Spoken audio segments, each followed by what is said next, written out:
আজি নতুন এটা ভিডিঅ' লৈ আপোনালোকৰ মাজলৈ আহিছোঁ। মোৰ নাটকৰ কিছু অংশ পাখি ভগা ডেউকা, এই নাটকৰ কিছু অংশ আপোনালোকৰ আগত মই অভিনয় কৰি সংলাপেৰে মই আপোনালোকৰ মাজলৈ প্ৰকাশ কৰি দিছোঁ। এই দৃশ্যাংশটোত মাথোন আছে মনসুৰ তেওঁৰ বাপেক, ফুল তেওঁৰ মাক আৰু জয়বানু তেওঁৰ জীয়েক। আহকচোন আমি উপভোগ কৰোঁ মোৰ অভিনয়ৰ সুৰেৰে। হেৰা, শুনিছনে? কোৱা, কি হ'লনো? ছোৱালীয়ে আমাৰ ৩-৪ ক্লাছ পঢ়িলে, এতিয়া ইমানজনীলৈকে ঘৰত ছোৱালী পুহি ৰাখিব নাপায়। লগতে 5টা ল'ৰা ছোৱালীৰে ঘৰখন চলাটো দিনক দিনে টান হৈ আহিছে।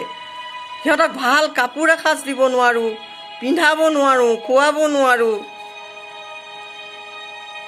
তোমাৰ পইচাৰে জোৰা মাৰিব নোৱাৰিছা যদি কালিলৈকে ময়ো যাম, তেতিয়াতো উশাহ ল'ব পাৰিবা। তোমাৰ বেবেৰিবাং কথাবোৰ মোক নালাগে। মই কৈ পেলালোঁ মানে ঠিক কৰি পেলালোঁ। ডাঙৰজনীক এজনক গতাই দিব লাগে। কথাবোৰ শুনি জয়বানুৱে ফেকুৰি ফেকুৰি কান্দিবলৈ ধৰিলে।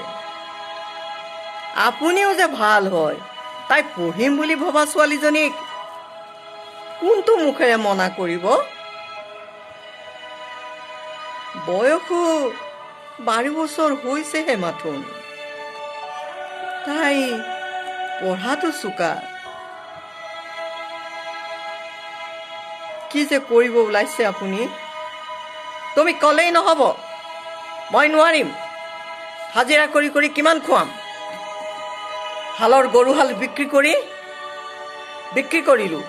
যিকণ খেতি মাটি আছিল তাকো তোৰ বেমাৰত বন্ধকত থৈ আজিলৈকে মোকোলাব নোৱাৰিলোঁ। এতিয়া উপায় কি? মোৰ মাটি বন্ধকত লৈছিল ধনদাইটিয়ে।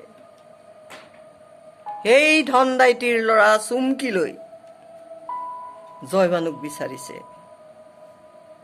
আৰু তাইক যদি চুমকি লৈ বিয়া দিওঁ, অন্তত মাটিখিনি ঘূৰাই পাম।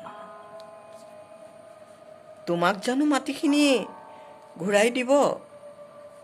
চুক্তি কৰি ল'ম, বিয়াৰ খৰচ সিহঁতেই বহন কৰিব। আৰু সিহঁত আজি আহিব। কি ক'লা? আজি? আজি। মই যি ভাবোঁ কৰিহে এৰো, তইতো জানই। বুলি কৈ প্ৰস্থান। জয়বানুৱে কান্দি কান্দি মাকক কয়, মই পঢ়িম মা, মই পঢ়িম মা,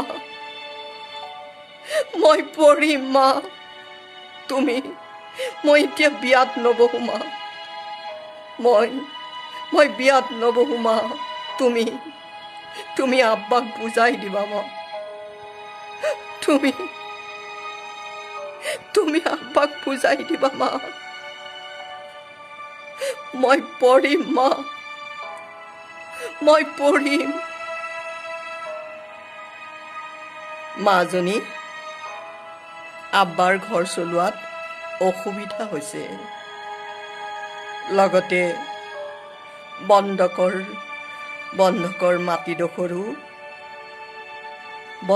মাটিডোখৰো তোক যদি সেইখন ঘৰলৈ বিয়া দিয়ে, তেতিয়া মোকলাব পৰা যাব। সোণজনী, তই মানি ল সোণজনী। দেউতাৰৰ বৰ চিন্তা। দেউতাৰ ঘৰ চলোৱাত অসুবিধা হৈছে সোণজনী। তই মানি ল সোণজনী। তই মানি ল'ব লাগিব সোণজনী। দেউতাৰৰ কথা তই মানি ল'ব লাগিব সোণজনী। মানি ল'ব লাগিব।